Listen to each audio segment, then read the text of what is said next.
بسم الله الرحمن الرحيم السلام عليكم ورحمة الله وبركاته kulanti wacan oo wanaagsan dhammaanba dhegeystayaasha qiimiga iyo aqaayaha mudan ee hawada naga dhegeysanayo halkani waa codka Soomaalida Finland SSM oo goorahan oo kale barta internetka aad uga barateen inaanu idiin soo gudbino wararkii feyruska korona ee Finland iyo caalamka intiisa kale.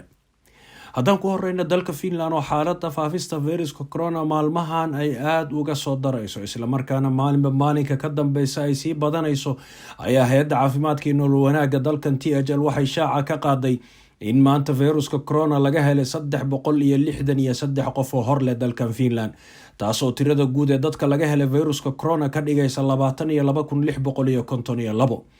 isku darka guud waxaa feyruska laga helay 60 magaalo oo dalkan Finland ka tirsan. meelaha ugu badan ee laga helay faafista feyruskana wali waxaa ugu horeysa Helsinki oo ah caasimadda iyo gobolkan Uusima oo laga helay 231 xaaladood. kaalinta labaad waxaa ku jira gobolka ama waaxda caafimaadka ee Pohjois-Pohjanmaa oo xarunteedu tahay Oulu oo 39 xaaladood laga helay. kaalinta saddexaadna waaxda caafimaadka Varsinais-Suomi ee Turku xarunta u tahay 15 xaaladood laga helay. magaalooyinka ugu badnaa ee xanuunka laga helay waxa ay kala yihiin Helsinki 116, Vantaa 50, Espoo 39, Oulu 32, Rautalampi 10, Lahti 9 qof, Jyväskylä 6 qof, Turku 6 qof, Tampere 5 qof, Kouvola 4 qof iyo magaalooyinka kale oo intaasi ka sii yaryar. xanuunka feyruska korona awgiis waxaa isbitaalka ugu jira 134 qof iyadoo tiradii hore 16 ay kusoo darsantay sida ay sheegtay hay'adda THL. 21 ka mid ah dadkaasi ayaa iyaguna ku jira qaybta xaaladda aadka u daran halkii awal ay ka ahaayeen 15. jimcihii kadibna tiro aad u badan oo 16 ka badan ayaa kusoo korortay. hay'adda caafimaadka iyo nolol wanaaggu waxa ay sheegtay in 24 saac la soo dhaafay feyruska korona awgiis ay dalkan Finland u dhinteen 4 qof oo hor leh taasoo tirada dhimashada ee feyruska korona awgiis ka dhigaysa tan iyo intii cudurka safmarka uu ka bilowday Finland 388. dhinaca kale iyadoo si guud ahaan xaaladda feyruska korona ee dalkan Finland ay ka soo daraysa maalmahan ayaa gobollo dhowr ah waxa ay ka gudbeen heerkii labaad ama heerkii hooseeyay iyaguna sidoo kale soo galay heerka saddexaad ee faafista feyruska.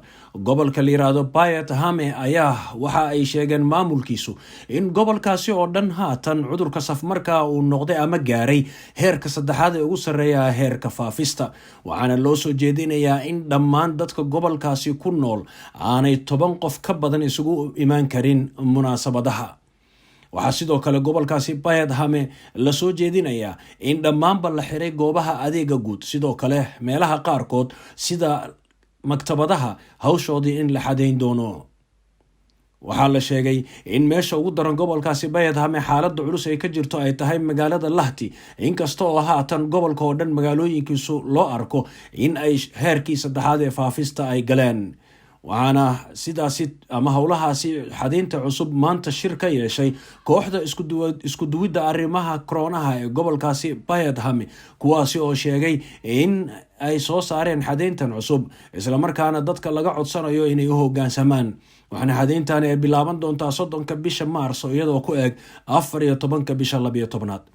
gobolka Kymenlaakso oo isaguna ka tirsan gobolada dalkan Finland xaruntiisuna ay tahay Kouvola ayaa haatan isna waxa uu galay heerka labaad ee faafista ee qaar qaadashada loo yaqaano, iyadoo awal gobolkaasi magaalada Kouvola kaliya ay heerkaasi ka gashay ayaa haatan waxaa la tilmaamayaa in gobolka oo dhan magaalooyinkiisu sida ay sheegeen kooxda isku duwidda arrimaha korona ee gobolkaasi Kymenlaakso in haatan magaalooyinka oo dhan heerka labaad ee qaar qaadashada ay galeen. waxaana ay soo jeedinayaan in dadku wixii 10 qof ka badan aanay gobolkaasi isugu imaan karin meelaha lagu kulmo iyadoo la diiday wixii ka badan tiradaasi. sidoo kalena waxaa la sheegay in dhammaan gobolkaasi magaalooyinkiisu ay haatan galeen heerka labaad. gobolka Pohjois-Pohjanmaa oo isaguna caasimadiisu ay tahay magaalada Oulu ayaa kooxda isku duwidda arrimaha korona ee gobolkaasi waxa ay soo jeediyeen xadeymo cusub iyadoo haatan faafista cudurkuna ay aad ugu badan tahay magaalada Oulu. waxaa gobolkaasi haatan u galay heerka labaad ee qaar qaadashada iyadoo maalinta beri laga bilaabana la soo jeedin doono xadeymo cusub.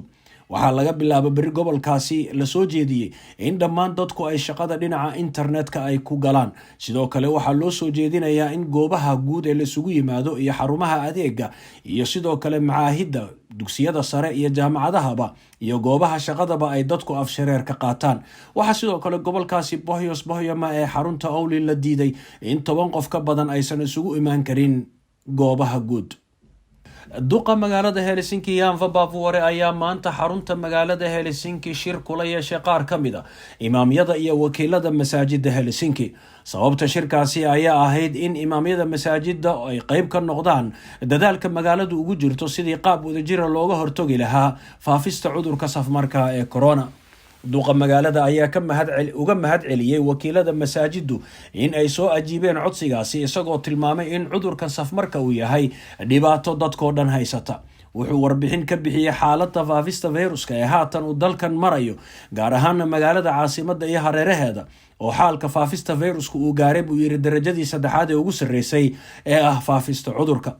duqa magaalada waxa uu sheegay in tirada feyruska ee laga helay dadka aan ku hadlin luqadaha finishka iyo swedishka ay tahay 3 meelood oo meel tirada guud ee dadka laga helay feyruska dalkan Finland. waxa ugu horeeya sida uu sheegay Soomaalida, Ruushka, Carabta iyo dadka ku hadla luqadaha Ingiriiska, kuwaasoo 9% tirada guud ee faafista cudurka. waxaa kaloo duqa magaalada uu tilmaamay in haatan shaqada ka hortagga ay si xawli leh ku socoto, laakiin haddana ay jirto in dadkii howlaha wax ka qaban lahaa ay yar yihiin, loona baahan yahay buu yiri qof kasta oo arrinkan wax ka geysan kara. waxaa duqa magaalada uu sheegay inaanay doonaynin in arrimahan ay la wadaagaan qalabka warbaahinta, kuwaasi oo xaaladda sidii gugii lasoo dhaafay oo kale cirka ku dhejin kara, arrinkaasuna uu yahay mid magaaladu haatan ay ka taxadarayso. duqa magaalada waxa uu tilmaamay maadaama masaajiddu ay door muhiima ku leeyihiin bulshada dhexdeeda sidii looga hortagi lahaa cudurka safmarka ah, in ay arrinkaasi qayb ka qaataan. waxaana uu tilmaamay in masaajiddu ay yihiin goobaha ay ka socdaan howlo muhiima oo keenaya isdhexgal aad u ballaaran, isla markaana khatarta faafista feyrusku ay noqon karto buu yiri in ay aad u badato, sida salaadaha, waxbarashada diiniga ee masaajidda ka socota iyo qabanqaabinta janaasada, iyadoo dadka mas-uuliyiinta looga baahan yahay buu yiri inay arrimahaasi xil iska saaraan, isla markaana ay waafajiyaan sida ay farayso tala soo jeedinta iyo hagista dhanka howlwadeenada dowladda. duqa magaalada waxa uu ka codsaday imaamyada iyo wakiillada masaajidda in ay magaalada Helsinki wada shaqeyn fiican kala yeeshaan arrimaha looga hortagayo feyruska, isla markaana ay dadka gaarsiiyaan fariin cad oo ah in 3 toddobaad ee soo socda la joojiyo isla xiriirka iyo kulamada bulshada. Jan Vapaavuori waxa uu yiri haddii aan 3 toddobaad ee soo socda u hogaansano hagista iyo talooyinka howlwadeenada, waxay noqon doontaa guul laga gaaro faafista feyruska, isla markaana inaan loo baahan in la qaado tillaabooyin kale oo kuwa hadda jira kasii adag. duqa magaalada waxa uu sheegay in haatan aan la ogolayn in kulamada guud wixii ka badan 20 qof la isugu yimaado, laakiin waxa uu sheegay in maalinta berri ay soo saari doonaan go'aan cusub oo ah in gabi ahaanba la joojinayo in wax kulana la isugu yimaado muddada 3 toddobaad.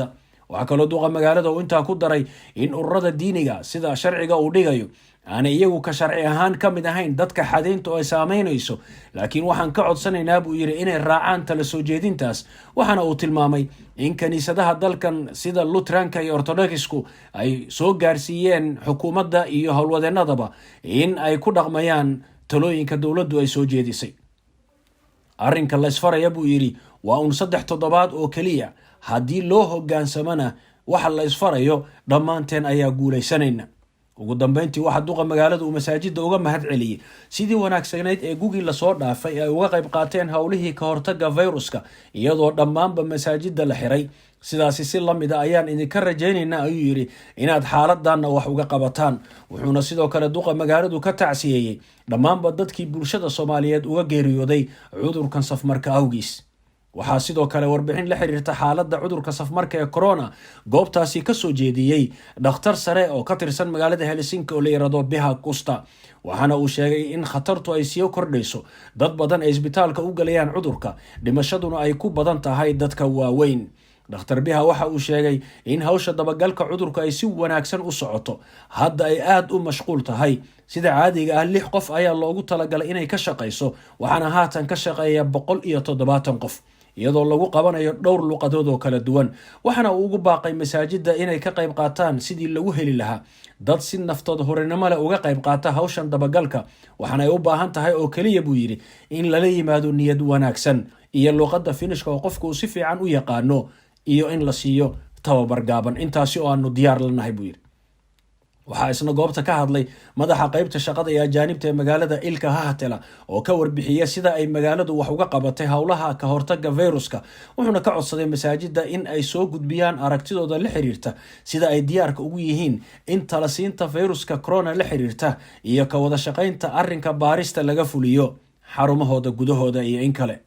guud ahaan shirkaasi ayaa kusoo dhammaaday jawi wanaagsan, inkastoo aan la ogeyn tallaabooyinka ay masaajiddu arrinkaasi ka qaadan doonaan, iyadoo masaajid walba maamulkiisa uu si gooni ah uga shiri doono wixii qodobadan ka soo baxay.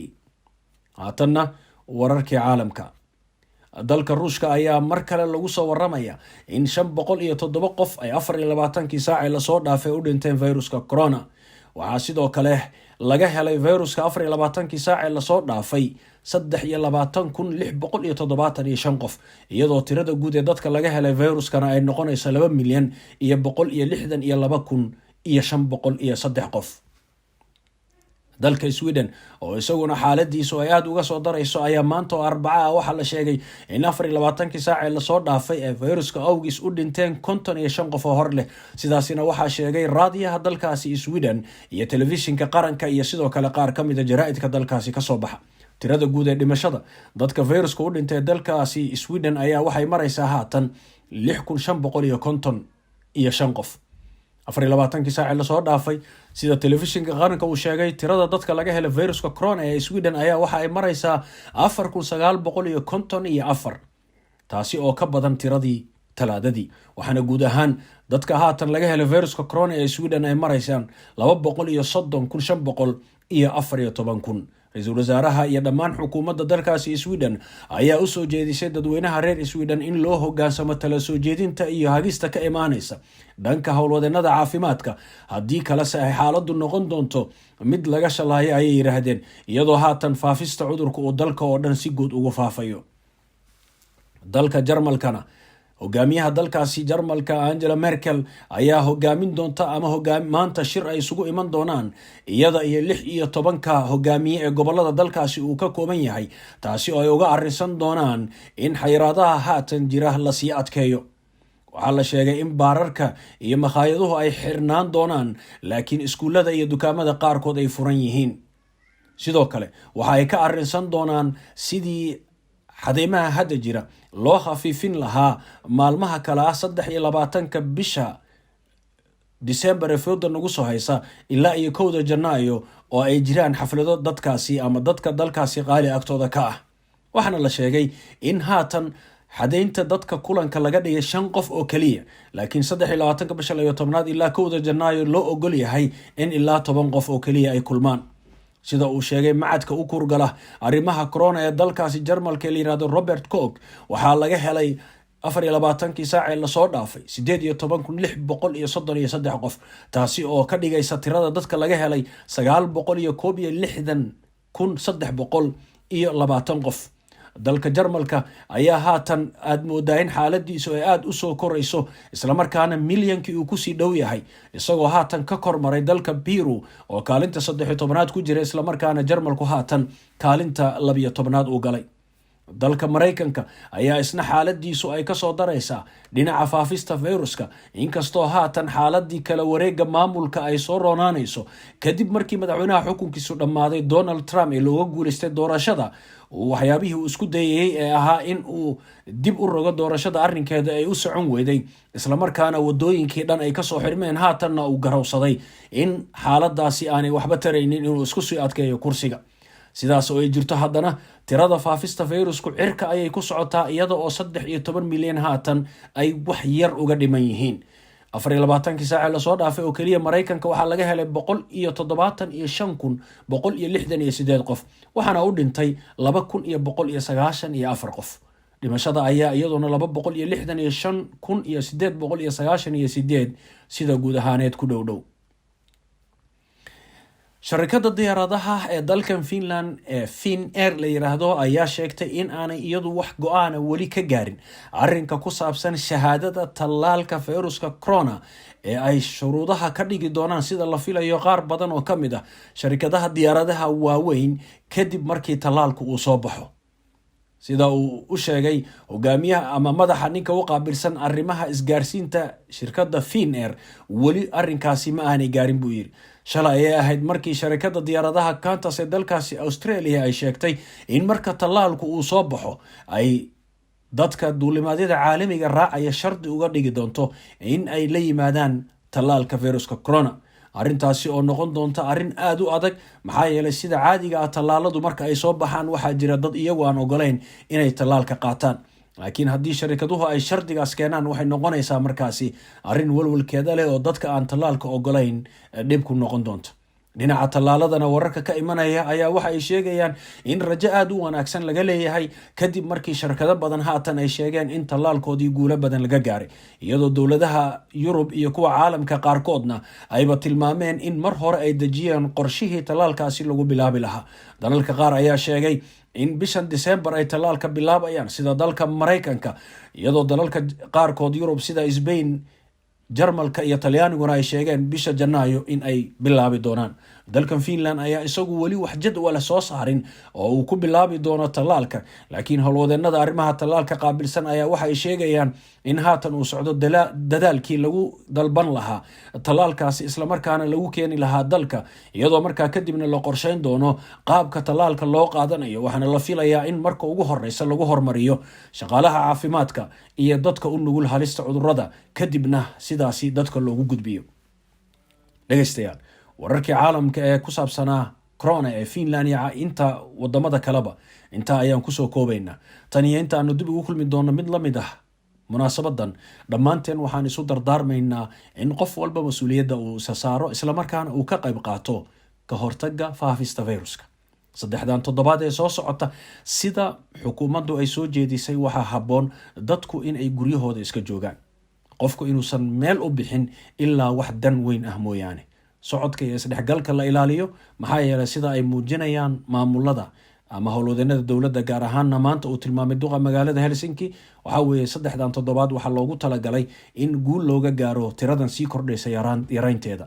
waxaana berito lasoo saari doonaa go'aan ah in kulamada oo dhan la mamnuuci doono. sidaa darteed guryihiina ku jira, talada maqla, faafista feyruskana sidii looga hortagi lahaa dhammaanteen aan ka wada qayb qaadano. aan xusuusanno nadaafadda, caafimaadka, gacmaha in si wanaagsan markasta la isaga dhaqo, qofku uusan ku quficin dadka dhexdiisa iyo gacantiisa, laakiin cududaada aad soo laabto markaad qufacayso oo aad gacanta afkaaga ku daboosho. sidoo kale haddaad xanuunsan tahay inaadan shaqo aadin, dukaan aadin, bannaanka u bixin, isla markaana baaritaanka degdeg aad u raadsato. baaritaanku waa lacag la-aan, si fududna waad ku helaysaa. inta baaritaanku kuu maqan yahay gurigaaga fadhi. dadka qaar baa u maleeya baaritaanka marka uu ka soo noqdo magaalado dhan iska soo mara. maya, waa inaad gurigaaga fadhido maxaa yeelay in xanuunkii lagaa helo ayaa dhici karta. karantiil haddii lagu geliyo godoomin, warka maqal oo qaado oo ku jir gurigaaga, dadkana ha dhexgelin adigoo karantiil ama godoon ku jira. ilaahay waxaan ka baryaynaa xanuunkan in intii xanuunsan uu ka qaado, intii u dhimatayna ilaahay subxaanahu wa tacaala uu u naxariisto, inta uusan ku dhicinna ilaahay uu ka ilaaliyo, dhammaanteenna musiibada naga dulqaado. tan iyo kulantideena dambe waa codka Soomaalida Finland SSM oo idin leh sidaasi iyo nabadgelyo. wassalaamu calaykum waraxmatullaahi wabarakaatuh.